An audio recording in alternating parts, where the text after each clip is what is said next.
So yes, it is true. The fear of Micah Parsons missing the season opener is more than zero after Jerry Jones said that he is absolutely not confident about him playing without a new deal. There's a Cowboys coach that just spoke to the media, and without realizing it, he might have given us one of the biggest updates on the Micah Parsons situation yet.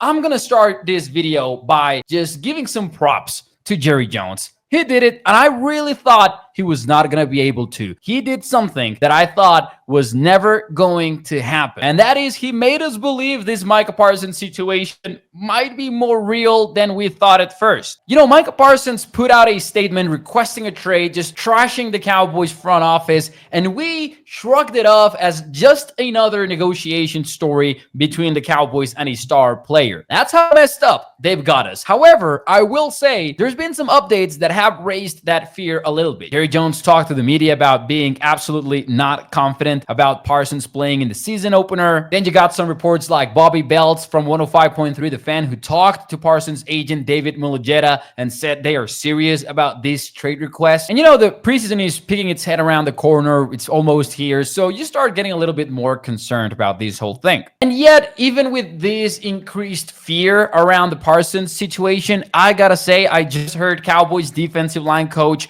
Aaron Whitecutton talk to the media, and I feel much better because he might have not realized this, but he kind of gave us an update on the saga. Just listen to this quote from Whitecutton when he was asked if the Parsons situation was a distraction for the Cowboys or not. Whitecutton said, "Not at all. He's been awesome. He's been great. He puts his 2 cents in when he sees something or gives some great indicators on, hey, expect this. Hey, look at the tackle on this." He's giving great indicators to the guys across the board. Now, before I give you my takeaway on this whole thing, let me give you more Whitecutton quotes. The other thing I would say that's probably never going to be shown is Parsons has taken some guys under his wing and had some one-on-ones with them, whether it was in the weight room, getting their body to go out on practice, or whether it was in the meeting room. He's done a really good job with picking his spots to get one-on-one with guys and really put his arm around them and just help them and show them the way and give them information. I don't know about you, but I think about Parsons' statement that said, "I no longer want to be here. I no longer want to play for the Dallas Cowboys." And then I hear that he's being one-on-one with his teammates. We've seen him in practice. He's going beyond just showing up for practice, that he's engaged in the locker room because, by the way, Whitecutton also said this. He's working his butt off with all the physical and strength training and the running he's doing. He knows the playbook. He knows our calls. He knows everything backwards and forwards. So when that moment arises, I know he will just let it rip. That is not the behavior of someone who is serious about not wanting to play for this football team. If Micah Parsons was super serious about the trade request, and obviously his camp has to say that they're serious, otherwise it doesn't make sense, would he be going all the way like Parsons is right now? Because we've seen the clips on social media. She's showing up in his jersey, hooray, but that's not the full story. The full story Whitecutton is telling us is this guy is helping everyone in the locker room. And I think in a way that gives us an update on, yes, this is still what we thought it was at first. This is still Micah Parsons going through a very tricky and messy contract negotiation that he doesn't want to be a part of. Was it a very aggressive step? Sure, but that's also Micah Parsons. He's vocal, he's noisy, he's going to do it in style. Listen, at the end of the day, I don't know what's going to happen, but what I'm trying to tell you is I feel much better after listening to Aaron Whitecutton talk about Micah Parsons. And that's got to be worth something. Let me know if you agree or disagree with me in the comments below, and I'll make sure to check out what you have to say.